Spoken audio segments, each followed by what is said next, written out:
Welcome to another deep dive. Today we're going way back to the early days of Indonesian communism. It's a story with a lot of moving parts, especially during the colonial period. Yeah, it's fascinating. We've got some great material lined up, and I think it's going to be a really interesting look at how this complex history unfolded. What do you think? Definitely. We'll be looking at historical accounts and research papers. It's almost like detective work, trying to piece together not just what happened, but why it mattered so much in the bigger story of Indonesian independence. So let's jump right in. We need to set the scene right. Javanese society under Dutch rule. I've been looking through the sources you shared, and I'm already sensing some major tension brewing, especially with this Kulturstelsel, the forced cultivation system. This was introduced in 1830, and it just seems like a surefire way to breed resentment. Oh, absolutely. The Dutch went from being mainly traders to basically taking control of Japanese agriculture. Yeah. Imagine huge areas of land, especially places like Surakarta, transformed into these massive plantations for coffee, sugar, indigo, all for Dutch profit. That's a huge shift. I can definitely see how that would cause some serious resentment among Javanese farmers. And it seems almost strange that while the Dutch were, exploiting Java for economic gain, they also got really interested in Javanese culture. They even created this whole field of study called Javanology. Yeah, it is kind of a weird contradiction. Yeah. On the one hand, you have the economic exploitation, all driven by the culture stelsel. But on the other, there's this almost romantic view of Javanese culture. It's like they were fascinated by it while also exploiting it. Exactly. And it's interesting because this focus on Surakarta as the center of Javanese culture, in a way, it actually gave a platform for the resistance that was starting to emerge. Okay, so how did this resistance start to take shape? What did it look like in those early days? I'm seeing some sources about the batik industry and some early journalists like Tirtodi Soreo. Right. Well, the batik industry is a really interesting example. Oh, how so? It became a way for Javanese artisans to push back against Dutch control. They could make a living, gain some economic independence, especially going up against the dominance of Chinese merchants in the whole trading system. So it was more than just beautiful cloth. It was a statement. Exactly. Batik became a symbol of cultural identity and economic resistance. Hmm. And Tirtod Hisorjo, he was really key in getting this message out there. He used his newspaper, Medan, to advocate for native rights and economic empowerment. It's amazing how these early forms of resistance were bubbling up. Economic grievances, cultural pride, and this growing sense of a shared identity, all fueled by the media. But all of this was before the Indonesian Communist Party, or PKI, came on the scene, right? Right. So what happened next? Well, these factors, they set the stage for more organized movements. A good example is the Syarikat Islam, or SI. It started in 1912, and at first it was all about things like economic cooperation and education. But it grew really fast. I bet that caught the Dutch's attention. Oh, for sure. They were definitely watching. The SI's rapid growth, it was a direct challenge to their authority. They tried to control it, keep an eye on its leadership. But it wasn't easy. The SI attracted all sorts of people, some with more radical ideas. So it was like a melting pot of different approaches to resistance. Yeah, exactly. And then, amidst all this, we see the rise of even more radical figures, Yeah. right? People like Chipto Mago and Kowesoemo and Marco Cartud Cromo. Yes. They represent a different side of the resistance movement. Chipto, he was key in the insulin movement. He pushed for a more assertive approach to Indonesian independence, even revolutionary.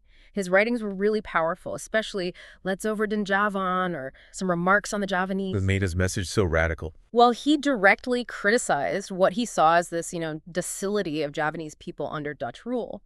He wanted people to wake up, to throw off the colonial mentality. He believed that real freedom required a complete change in mindset, a moral and spiritual transformation. Wow.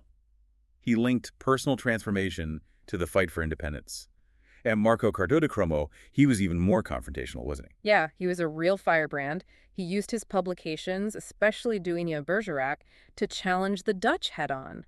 He exposed the racial hierarchy, the whole system. And then, in 1915, he was put on trial for what he was writing. That just made him even more of a symbol of defiance. He was willing to risk everything. So we've got these powerful voices, each with their own perspective, fueling the struggle for independence. And then finally, the Indonesian Communist Party, the PKI, emerges. How did they fit into this already complex picture? The PKI's emergence in 1914, that was a big shift. It started small, a group of Dutch socialists led by Henk Lievlet. But they quickly attracted Indonesian members like Simoen, who saw it as a way to really change society. They focused on the growing labor movement. The Railway Workers Union, the VSTP, was a crucial base for them. So they were mobilizing the working class, which must have put them at odds with the more moderate folks in the SI. Totally. Their ideas were very different. The PKI was all about class struggle and revolution. The SI was more gradualist. It couldn't last. In 1923, the PKI got kicked out of the SI. Sounds like things were about to get even more heated. Oh yeah, things were definitely escalating. So as we get closer to 1926, the PKI is really grappling with some tough questions about strategy, how to move forward. Their sources really show this sense of urgency, but also a lot of internal disagreement. So even with the pressure from the Dutch, they were divided amongst themselves. What were the main sticking points? Well, a big one was the timing of an uprising. Some members, like Alamin, thought they needed to act right away. They were ready for revolution. They felt like the unrest was growing and the PKI's influence was expanding, so it was the perfect time to strike against the Dutch. It sounds like they wanted to seize the moment, but did all PKI members agree with this? Not at all. There were some influential figures like Tana Malika who were much more cautious. He thought rushing into an uprising without being totally prepared would be a disaster. Recipe for failure. Yeah, exactly. He thought the PKI needed to build a stronger base and, refine their strategy, make sure they were organized to withstand the Dutch. So it was a real clash of viewpoints. Strike now or wait for a better opportunity.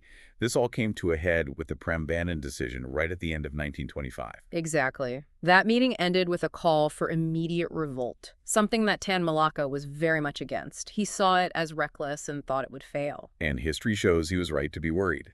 The uprisings in 1926, they were scattered across Java and Sumatra, but ultimately they were crushed by the Dutch. Their military and intelligence network was just too strong. The 1926 uprisings were a real tragedy. The Dutch crackdown was brutal and swift. Thousands of people connected to the PKI were arrested, imprisoned, or exiled. The party was basically dismantled, forced underground. What a devastating moment in Indonesian history. It really shows how committed the PKI was to their cause, but also just how powerful the colonial regime was. Did this mark the end of Indonesian communism? No, not at all. The PKI definitely suffered a major setback. But their ideas didn't just vanish.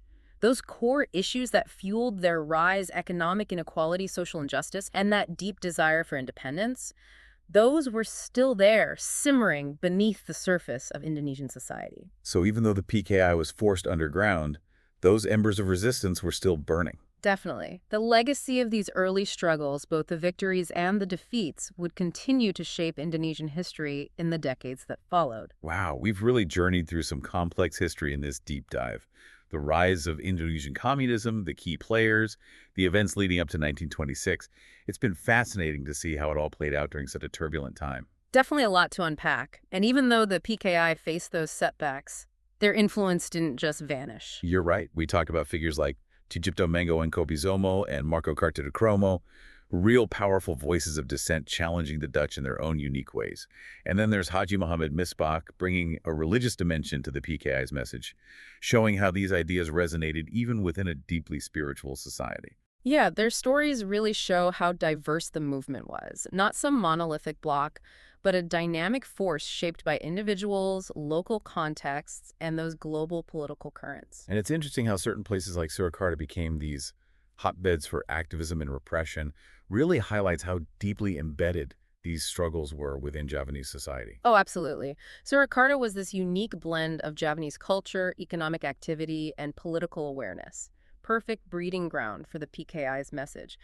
But of course, that also attracted the attention of the authorities, leading to that cycle of protest and suppression that unfortunately culminated in the events of 1926. So as we wrap up this deep dive, what are some key takeaways for our listeners to really think about? I think one crucial point is that Indonesian communism wasn't the static or uniform thing. It was constantly evolving, shaped by internal debates, personal rivalries, and the ever-changing political landscape. We saw those debates play out in their decisions, right? Like the Prambanan decision Yeah. and Tamalaka's strong opposition to it. Ultimately, those disagreements contributed to the movement's setbacks. Exactly. The PKI story reminds us that even groups with shared goals can be torn apart by internal divisions and pressure from outside forces. And in this case, the Dutch colonial regime played a huge role in shaping the PKI's path. Right, we can't downplay the impact of their response. Their efforts to control and suppress and ultimately dismantle the PKI had a lasting impact. Absolutely. And while the events of 1926 were a definite blow to the PKI, the underlying conditions that fueled their rise, those didn't just disappear. The desire for independence, for social justice, for economic equality, those remain powerful currents within Indonesian society. And those themes would continue to shape Indonesian history throughout the 20th century. We've just scratched the surface here. It's been a fascinating journey, a glimpse into a truly pivotal chapter in Indonesian history, one that set the stage for the nation we see today. And while the PKI faced its challenges, its legacy continues to resonate within the broader story of Indonesian independence. It's a great reminder that history is much more than just dates and events. It's about the ideas, the struggles that shape the world we live in. And for you, our listener, We leave you with this final thought. How did the PKI's early struggles, their successes, their failures, influence Indonesia's journey to becoming the nation it is today? Thanks for joining us on this deep dive.